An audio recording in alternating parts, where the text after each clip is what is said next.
Hey, salut les amis, j'espère que vous allez bien. Aujourd'hui, une nouvelle vidéo, les arcanes des magistères.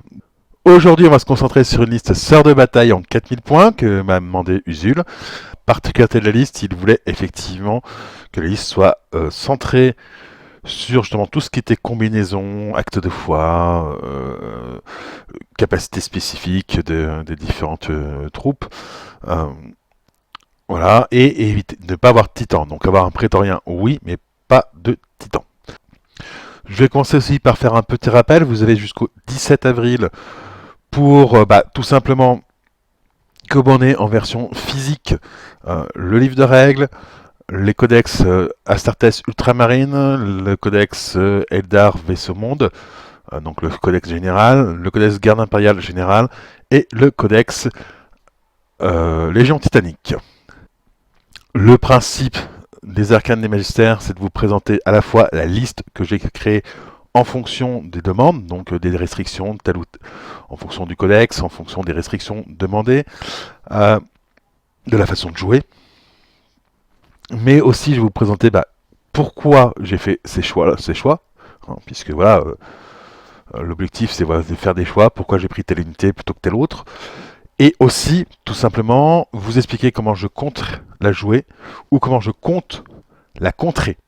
Voilà. Donc, à la fois voir la façon de jouer la liste et la façon de la contrer, c'est assez intéressant dans les deux cas. Donc maintenant, on va rentrer dans le dur de cette liste. Donc la liste, je vais le rappeler, c'est une liste sœur de bataille en 4000 points pour le scénario Apocalypse, avec comme condition pas de titan et une liste axée sur les jetons combinaisons entre les actes de foi, les sanctuaires, les exorcistes et les capacités des différents personnages. Voilà. Donc la liste, on commence par une mère Shannoness qui est la carte obligatoire qui vaut 100 points. Honnêtement, c'est pas une taxe du tout. Hein. Elle est ultra bourrine. Et vous allez voir qu'elle va nous être super utile. Ça ne serait pas une formation obligatoire, je l'aurais prise. Sauf que du coup, ça me libère une formation de spéciale, ce qui tombe bien parce que j'aurais besoin de 3 et je n'ai que 3 formations de support disponibles, vu que je n'ai que 3 compagnies. En formation de compagnie, justement, je vais avoir une compagnie de rétributeurs, une compagnie de séraphines et une compagnie de sœurs. Alors évidemment, les rétributeurs, c'est les armes lourdes, les séraphines, c'est l'assaut, et les sœurs, c'est les troupes de base.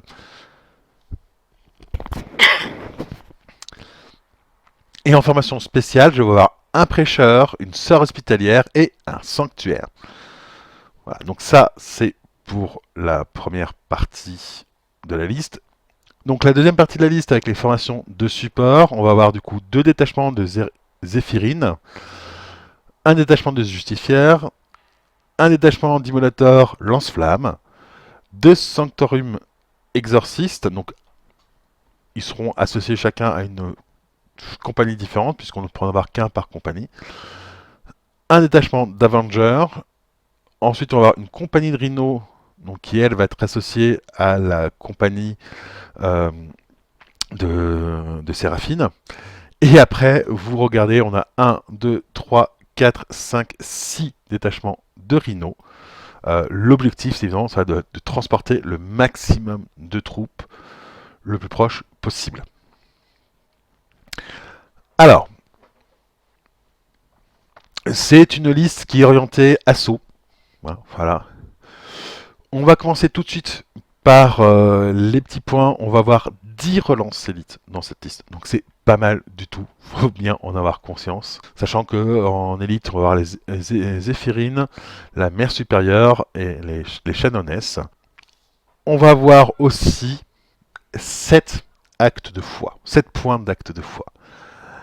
C'est juste fort, hein, parce que ça veut dire quand même que...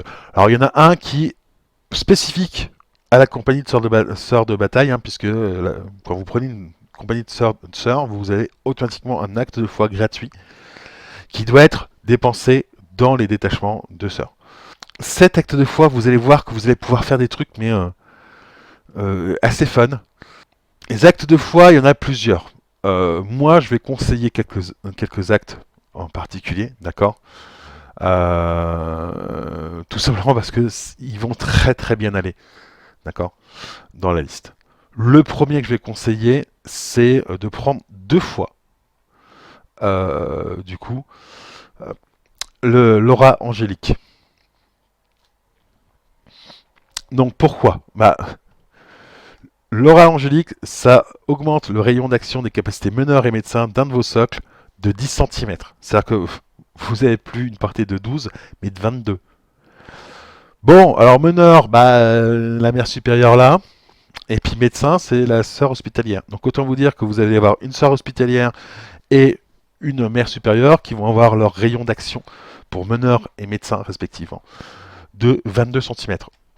Grosso modo, toutes les troupes qui seront pas loin, enfin qui seront dans le coin, seront concernées, quoi.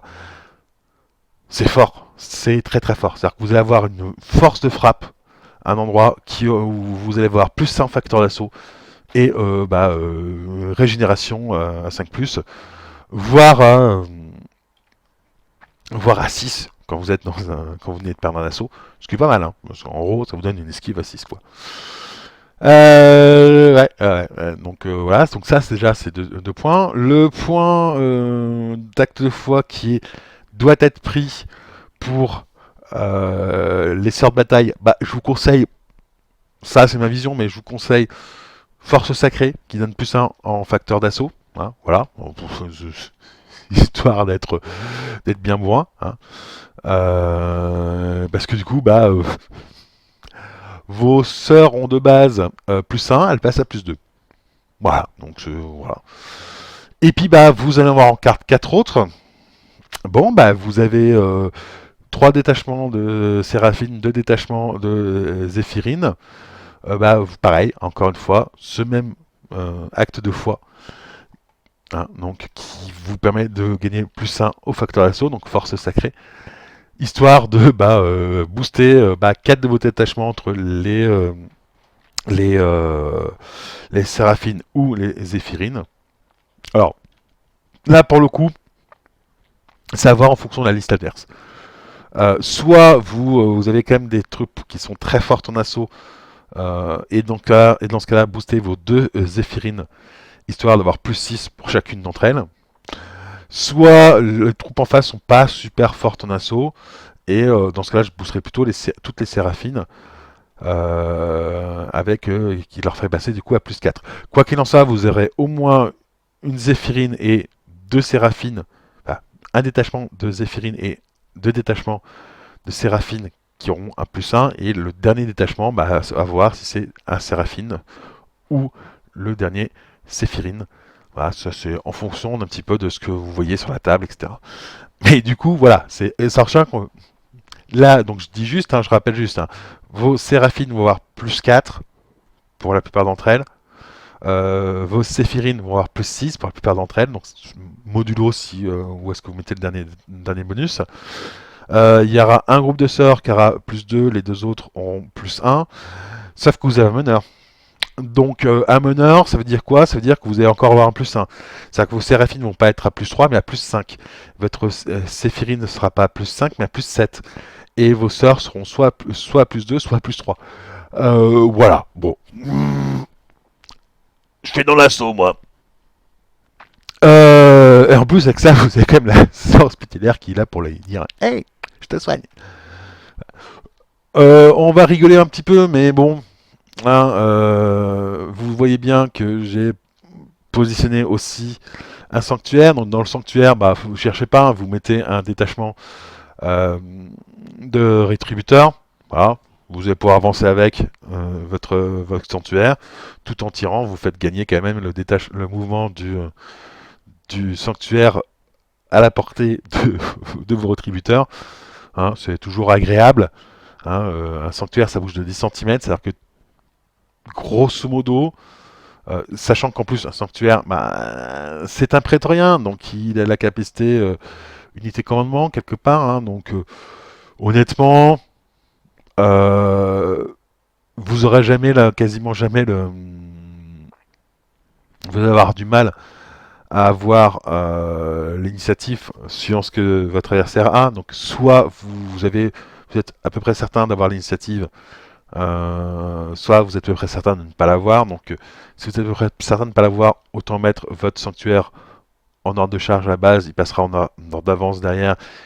Et du coup, l'heure de tir appuyé ne vous servira pas pour prendre le truc, sauf que du coup, vous faites gagner 20 cm à la portée de vos rétributeurs.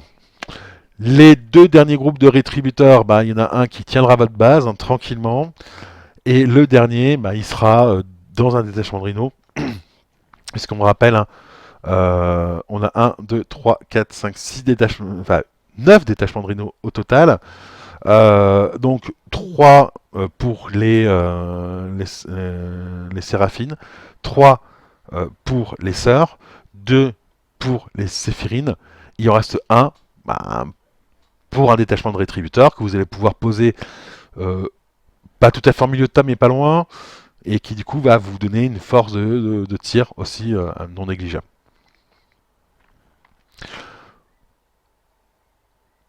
J'ai pris des simulateurs lance-flammes, tout simplement pour essayer de purger ce qui peut se trouver dans un bâtiment.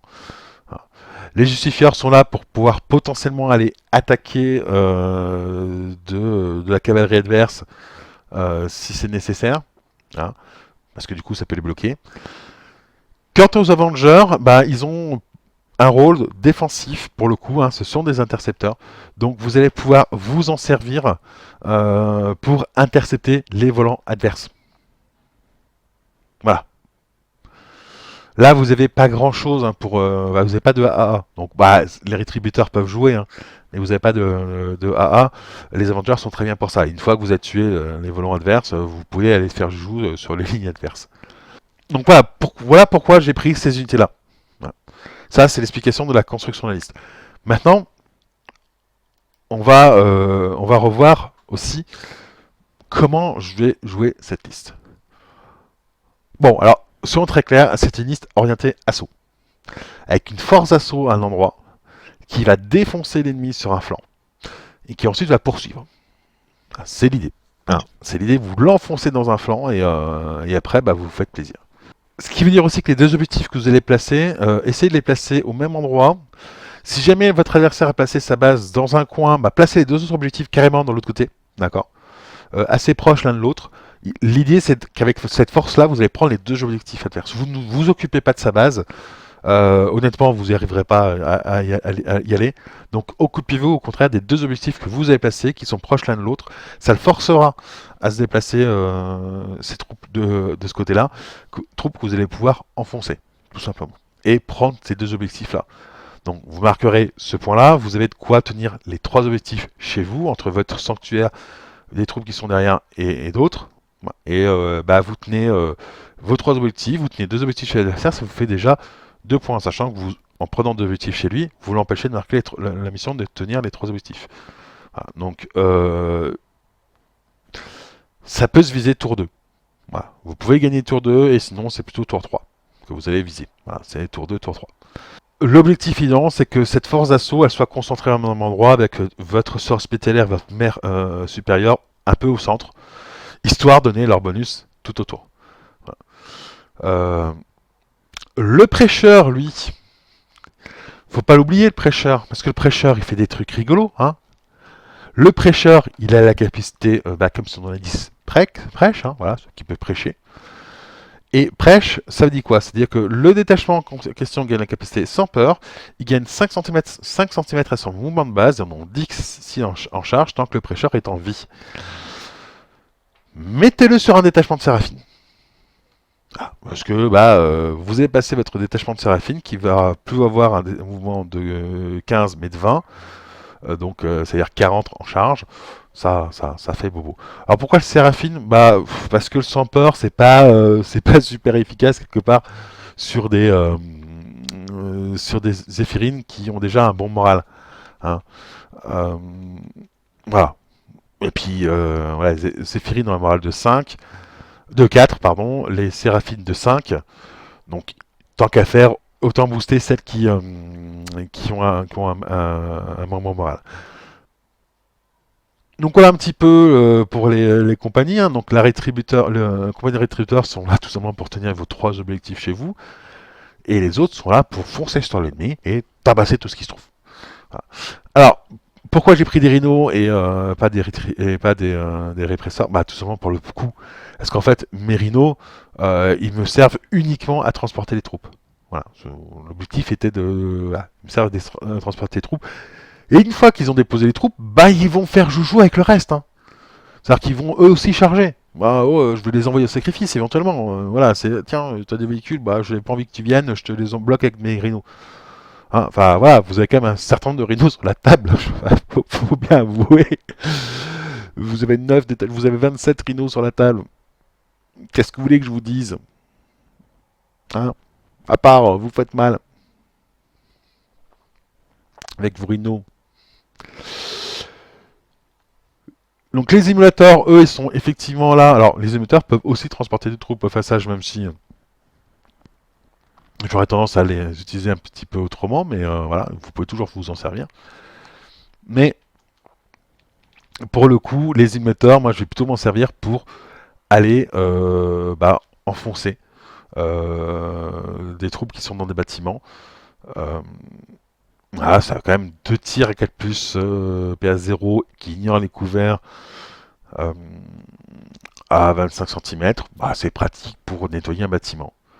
C'est pratique aussi pour soutenir et pour aller prendre un objectif ou prendre un... ou tourner votre base. Voilà, dans ce genre-là.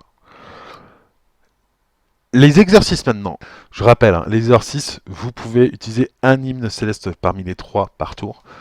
Soit vous permettez un détachement de classe 1 à 3, donc ça, à chaque fois c'est 1 à 3 à 15 cm. Donc soit vous permettez de relancer les 1 sur la jet de tir. Vous avez bien conscience que là, votre force globale d'assaut, c'est pas ça. Soit vous permettez de relancer les tests de sauvegarde aussi, soit vous permettez de relancer les 1 sur les jets d'assaut.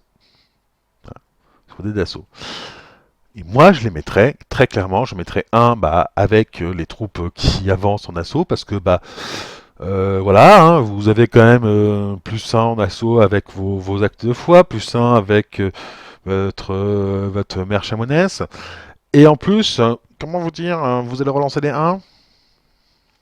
Ça commence à devenir très lourd. Hein. Pour votre adversaire, hein, pour vous, non. Mais votre adversaire, il va commencer à dire comment c'est pénible, ces heures. Hein. Et le deuxième, lui, par contre, je le mettrais plus pas loin d'un détachement de rétributeurs. Alors, tant qu'à faire, plutôt celui qui est à côté du qui est dans le sanctuaire. Et du coup, je cache l'exorciste derrière le sanctuaire. Voilà. Et là, pour le coup, c'est la relance des 1 au tir. Ça peut être sympa. Vous pouvez aussi mettre les 2 exorcistes dans le même groupe, dans le même endroit. Voilà, c'est à voir. Si vous avez besoin d'avoir effectivement de fiabiliser vos tirs, vous en mettez un derrière le sanctuaire, sinon vous mettez 2 avec force d'assaut, ce qui fait que vous avez 2 détachements qui peuvent relancer les 1 en assaut. C'est toujours fort. Voilà, voilà pour la façon de jouer. Alors attention, par contre, parce que votre adversaire va... vous avez que des rhinos pour transporter, donc vous êtes un petit peu sujet à l'interception. Hein. Donc essayez de jouer avec les décors. Et par contre, une fois que vous avez fait charger, essayez d'engager aussi vos rhinos, quitte à les sacrifier. Hein. Parce que si vous gagnez un plus 1, enfin un dé en plus, avec tout ce que vous avez, ça fait mal quoi. Si jamais vous vous en sortez suffisamment bien sur la phase d'assaut qui est au tour 2, hein, généralement ça va être généralement au tour 2 que vous allez faire votre grosse vague d'assaut, vous pouvez en plus réembarquer et potentiellement charger la base adverse si elle n'est pas trop loin. Ah. Donc laissez quelques troupes pour tenir les objectifs. Mais là vous avez vraiment une force d'assaut qui va nettoyer une zone quoi. Alors que si votre adversaire a des troupes à côté, mais elles se font nettoyer. Voilà. Alors, comment je gère les titans en face? Alors, oui, c'était une bonne question. Alors, déjà, les boucliers, vous les faites tomber avec les rétributeurs. D'accord? Ensuite, 2 possibilités. Soit vous avez des petits titans et la PA-1 suffit généralement pour les tuer. Soit vous avez des titans un peu plus lourds, et là c'est le sanctuaire avec ses 6 attaques à 4+, PA-2, 75 cm, qui va pouvoir jouer avec. Et après, potentiellement, voilà, donc c'est pas un assaut effectivement que vous allez gérer, ça va être au tir avec vos rétributeurs. Voilà. Mais sinon, ça va pas être votre priorité, le titan adverse. Hein, votre priorité, c'est de tenir les deux objectifs, de lui faire beaucoup de morts, hein, en termes de points, de tenir votre objectif, et du coup, en fait, de viser le point enfin, la mission qui consiste à tenir 2 objectifs chez l'adversaire, la mission qui consiste à tenir vos 3 objectifs, et la mission pilonner l'ennemi qui consiste à détruire le plus de troupes adverses. C'est ces 3 missions-là que vous visez. Le titan, c'est le bonus, si vous y arrivez. Donc voilà un petit peu comment je jouerai cette liste. Alors, comment contrer cette liste? Eh bien, le point faible de la liste, il se trouve sur la deuxième page, là. Il se trouve ici. Sur les rhinos, d'accord? C'est les rhinos. C'est les rhinos le point faible, parce qu'en fait, c'est ça qui vous permet d'emporter vos troupes, et c'est que du 4+ de sauvegarde. Donc votre objectif en face, c'est qu'on d'essayer de tuer les rhinos le plus possible. En interception. Interceptez les troupes. Dès que vous pouvez intercepter un groupe de rhinos, vous l'interceptez et vous essayez de l'intercepter le plus loin possible. Parce que ça fait déjà 7+ en pied à parcourir. Ensuite, une fois que vous avez fait ça, vous pouvez aussi faire un truc tout bête, hein, c'est envoyer certains de vos véhicules, à partir de tour 2, hein, évidemment, enfin au tour 2, engager en assaut des rhinos adverses avant qu'ils aient le temps de bouger. Parce que du coup, vous bloquez les troupes concernées plus loin. Voilà. Après, malgré tout, essayez tout simplement de côté, d'une part, de disperser le plus possible des objectifs que vous avez posés sur l'adversaire. Mettez-les le plus loin possible de vos lignes, parce que du coup, c'est-à-dire que pour les tenir, il va devoir avoir, ça va faire des rétributeurs, et c'est tir qu'à 75, les rétributeurs, donc c'est mieux que ça va. Soyons honnêtes. Hein. Puis, il vous faudra en fait arriver à tuer les troupes. Concentrez-vous sur les troupes les plus faibles, tout simplement pour diminuer la force d'impact. Donc c'est-à-dire sur les sorts et sur les rhinos. Voilà. Une fois que vous avez supprimé les rhinos, une fois que vous avez supprimé les sorts, vous voyez déjà un peu plus clair. N'hésitez pas non plus à garder les troupes un peu en arrière, en tir, et d'attendre tout simplement la fin de l'assaut pour canarder ce qui se passe en fait. Voilà. Vous pouvez aussi envoyer des véhicules, un petit peu au sacrifice, c'est-à-dire que si votre adversaire fait pas grave, vous avancez des véhicules, ils vous chargent. Si jamais vous commencez la phase de combat, eh bien, faites tirer vos véhicules sur les troupes qui vous ont engagé. Ça fera déjà ça de mort en plus. Voilà. Essayez d'éviter de vous faire surcharger, ou au contraire, vous envoyez de la surcharge. Et vous pouvez aussi jouer là-dessus, c'est-à-dire que si vous voyez qu'il y a des troupes que vous comptez sacrifier, qui se sont fait engager, envoyez d'autres troupes que vous comptez sacrifier, surchargez ces troupes-là. Ça forcera le joueur de sort de bataille à se poser la question de est-ce que je renvoie des troupes en surcharge moi aussi, et du coup j'impacte pas d'autres troupes, ou est-ce que je laisse au contraire une chance à mon adversaire de me tuer des détachements. Voilà. Encore une fois, contre une armée d'assaut, la question à se poser c'est qu'est-ce que j'envoie au sacrifice. C'est ça, hein, c'est qu'est-ce que je sacrifie pour retarder son assaut. Une armée d'assaut, l'objectif c'est de le retarder le plus possible. Je vous conseille aussi, quand vous jouez contre cette liste, de poser quelque part votre base dans un coin et de, in fine, de mettre que peu de troupes pour la tenir, pendant qu'à côté de ça, vous allez mettre beaucoup de troupes en face des objectifs que votre adversaire va poser, lui, quasiment de l'autre côté. Voilà. Et essayez de canarder ça. Si vous avez un titan, votre première cible, c'est le sanctuaire. Une fois que vous avez tué un sanctuaire, vous êtes tranquille, il n'aura rien pour tuer votre titan. Essayez d'abattre ces volants le plus vite possible, parce que du coup ça laissera l'opportunité à vos volants de pouvoir venir se faire plaisir. Si vous avez des volants, évidemment. Si vous n'avez pas de volant, ça ne vous sert pas à grand chose. Donc voilà un petit peu l'idée, hein, c'est d'attaquer les rhinos. Inutile d'essayer d'attaquer les exorcistes, il y aura des rhinos à sacrifier à côté. Si vous pouvez faire des tirs, faites-les plutôt sur les zéphirines ou sur les séraphines que sur les sœurs. Hein, quand vous tirez, tirez sur ce qui est plus fort en assaut. Quand vous engagez un assaut, attaquez d'abord ce qui est plus faible. Voilà un petit peu ce que je pouvais dire sur cette liste et sur comment la jouer, comment la contrer. Voilà les amis, j'espère que la vidéo vous a plu. Si c'est le cas, n'hésitez pas à la partager, à la commenter, à la liker et à vous abonner. Et sur ce, je vous dis à plus les amis. Ciao! Merci à tous nos partenaires. Gore Factory, Trail Under the Bridge, Grand War Game, Hachatan Six Studio, Iliada Games Studio, le magasin Ragnarok à Foix et le magasin La Taverne du Gobelin Farci à Saint-Étienne. Pour bénéficier de réductions chez nos partenaires, rejoignez l'association NetEpic. Tous les liens en description.